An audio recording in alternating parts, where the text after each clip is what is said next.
Today I'm going to tell you about a book called Westward, Dystopia by Jeffrey Dean. The first in a series of game books. The series is called The Road Less Traveled, sci-fi, post-apocalyptic sci-fi, not in the Mad Max sense, in a less technological sense. It's not about cars, it's not about trucks and fuel. It feels more like, and you can probably see it from the cover too, sort of like a Western story in a post-apocalyptic world with strange technologies inherited from previous eras, with mutations that, for all intents and purposes, amount to superpowers and magic. So, more low-tech, post-apocalyptic scenario, which is fun, which is refreshing. It's a game book, so it is a work of interactive fiction. Also, because of the game book, you find information about this book in my blog, in my video blog, which is about gaming activities and ludic entertainment. It's a game book, but actually it is a game book in the purest sense, meaning that it's a work of interactive fiction divided in paragraphs. You read, you are the protagonist, you make choices for your protagonist, that would be yourself, and you navigate the net of textual paragraphs, constructing a story that will change depending on the choices that you make. This structure is common to most, if not all, interactive fiction. It is common to interactive fiction, choose your own adventure books, and also common to series such as fighting fantasy. I, however, prefer to talk about game books only when a work of interactive fiction also has game mechanics in it, and this is precisely what happens here. That is, you have stats, numerical stats that you need to update as things happen to your hero, and those events affect the capabilities, the agency of your hero, and also there are procedures to resolve combat in a very game-like way. So, the stats that you have here that define how well is your hero and how much your hero can do, there are three stats. One is health and health points, and that's precisely what you think it is that stat that when it goes down is worse, when it goes really low is bad. And then you have attack and defense. Very simple, as you can see, very, very transparent terms. And when you face combat, you will be given the attack, defense, and health points of the opponent. Combat is divided in rounds. Each round, both you and your opponent attack simultaneously, so it may totally happen that you and the opponent kill each other at the same time. You roll a die for yourself, you add your attack value, you subtract the defense of the opponent, and whatever is left is the number of health points of damage that inflict on the opponent. You subtract that from the health of the opponent goes to 0, the opponent is dead, good for you. Otherwise, the fight continues, unless you die, because you also roll a die for yourself. That is, you roll a die for the opponent against yourself. You add the attack of the opponent, subtract your own defense, and if there is anything left that is damaged that you have to absorb, and subtract from your health points. Very simple, very, very simple. You also have equipment that you collect, items that you may find.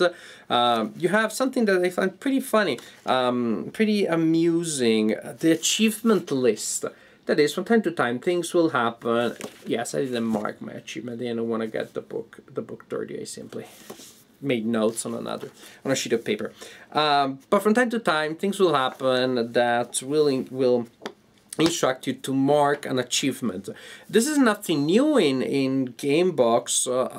Code words have been used since way back to keep track of continuity, to keep things straight. You have eaten poison, you have, drunk poison, mark the keyword poison. Later on, you have the keyword poison, and that simply means that there will be an effect that is triggered only if a certain event occurs. What is amusing to me, what is entertaining, is that they call them achievement, because it is clearly reminiscent of video games. Whoa, achievement unlocked, I turn on my console, alright. And in video games, sometimes those achievements are totally ridiculous because they're just like so. so easy, so automatic to get. It's really just a pat on the shoulder that the designer of the video game gives you. Here, well, you have to work a little bit more to get those achievements, so you get more satisfaction out of those.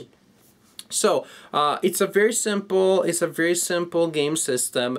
If you only want to enjoy the story, you can simply ignore it, which of course is something that implicitly is an option in every game book that has game procedures. But here the author is aware of that. The author is aware of that and simply tells you, feel free. That's if that's how you that's how you roll. That's how you want to enjoy the story. That's perfectly fine.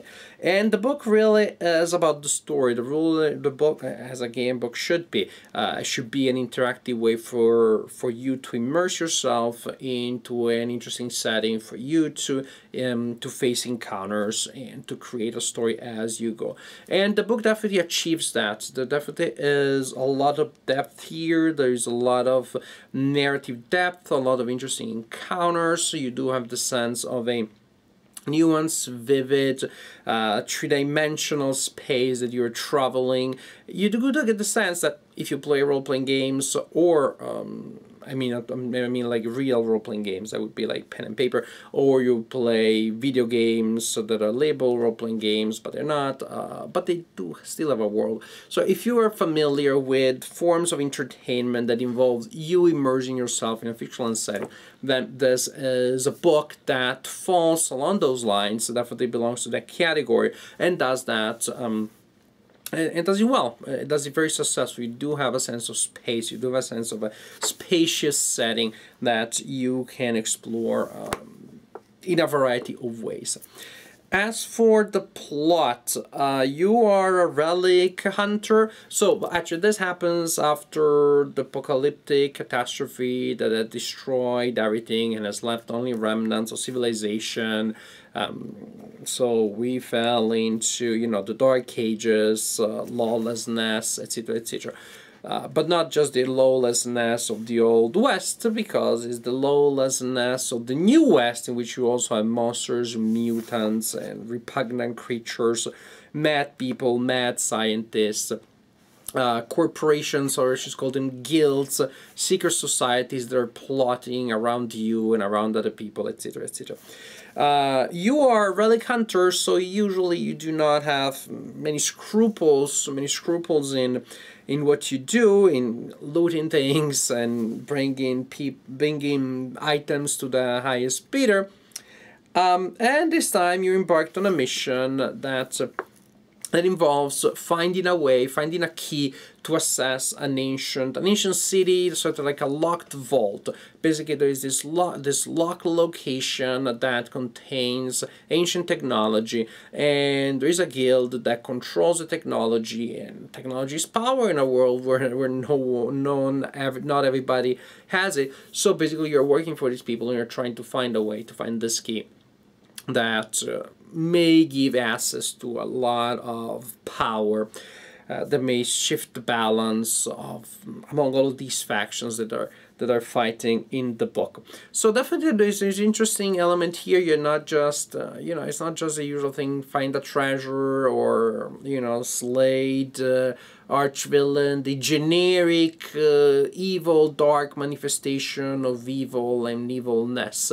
It's not just the Gundam variety adversary that you were fighting against. And again, actually, you may not know exactly who the main adversary is, or if there is one. It does feel that your actions take place in a world that has been designed at a good level of detail, with, again, factions, with politics, with interactions. You do get a sense of an organic world, your actions, and the decisions that you make. There are some moral decisions to make, I always like in game books.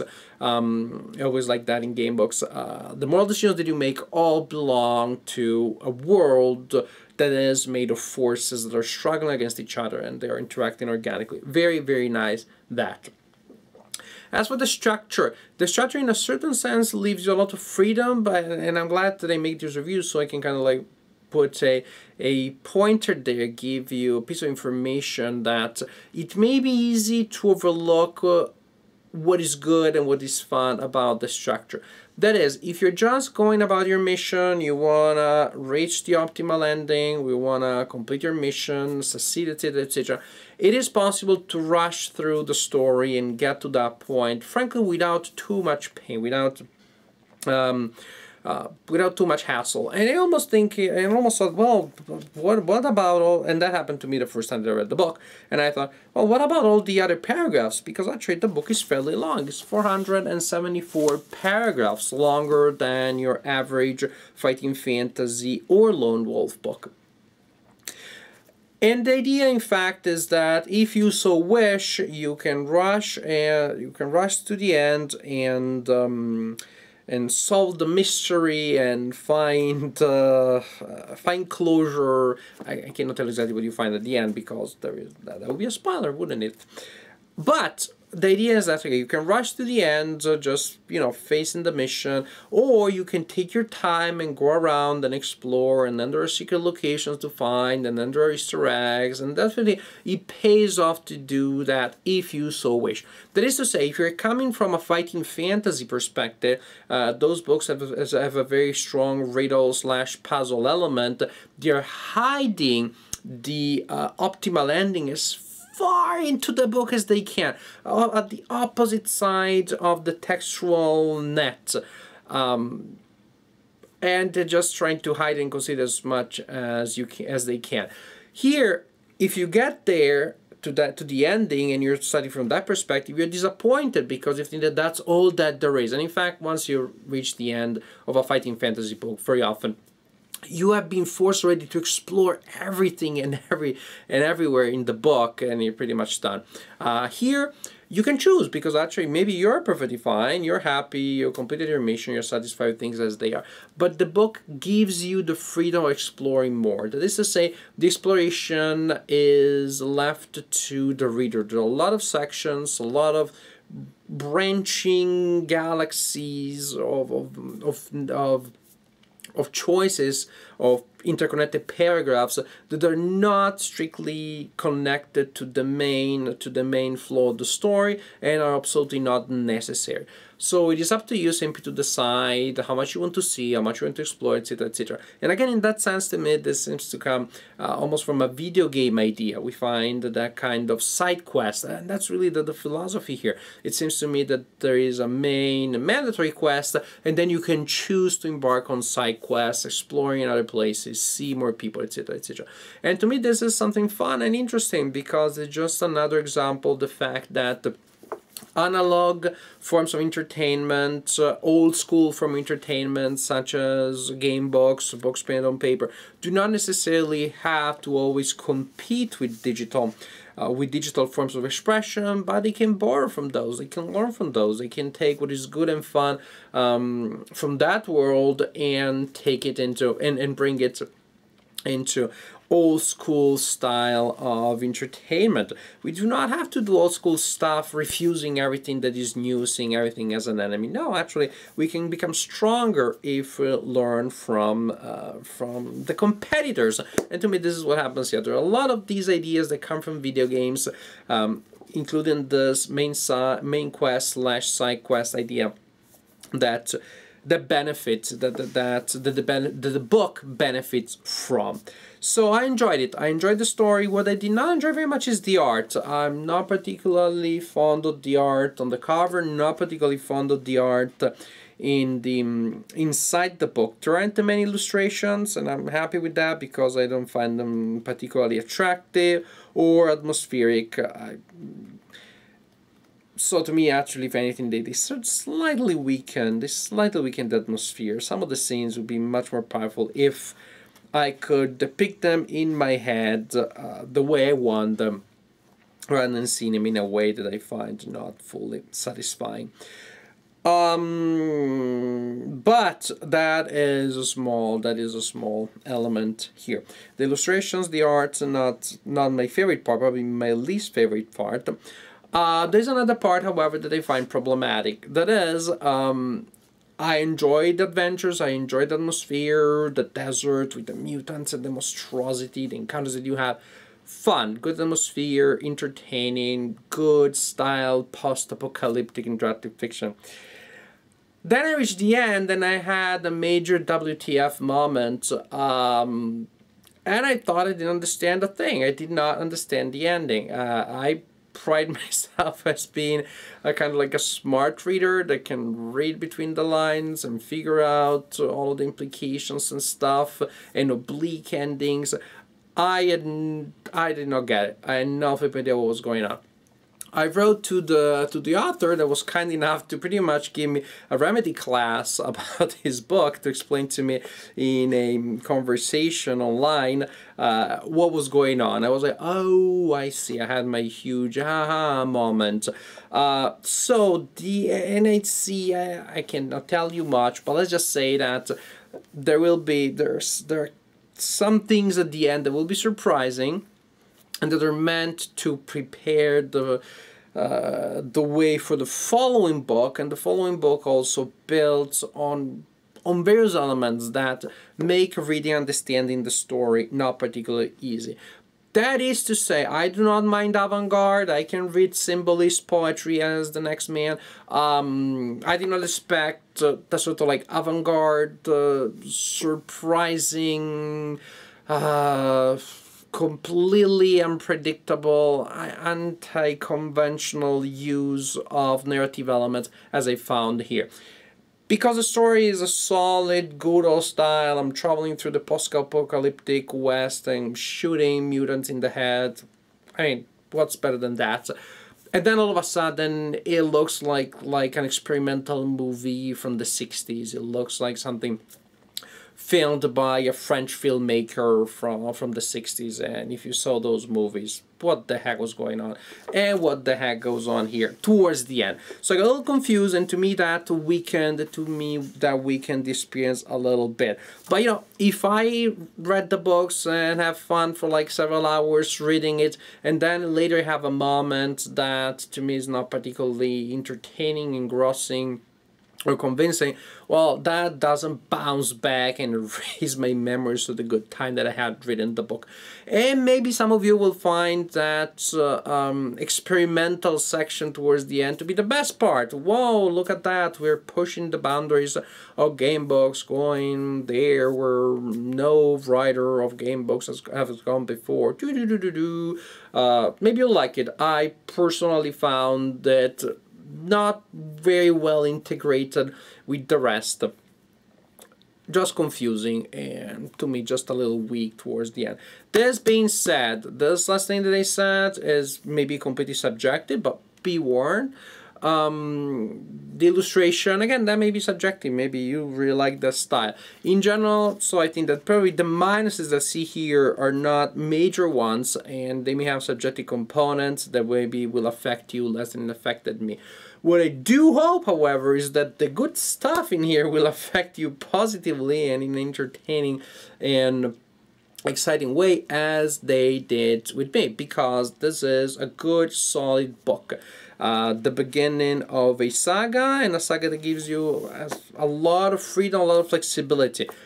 The characters are interesting, the scenario, the setting is fun, it mixes sci-fi, horror and fantasy in a fun way. I love the sense of immersion that you have, the feeling of a natural landscape that you can explore. Exactly all the things that I look for when I read a game book, in particular a game book of this type, sort of like adventure game book based on exploration. Westward, Dystopia by Jeffrey Dean, definitely a good game book, definitely a good example that game books are far from that, and that we may just be at the beginning of a renaissance of this form of expression, which I hope is exactly what's happening and what will continue to happen, because this is a fun form of entertainment, and Westward Dystopia is a fine example of this form.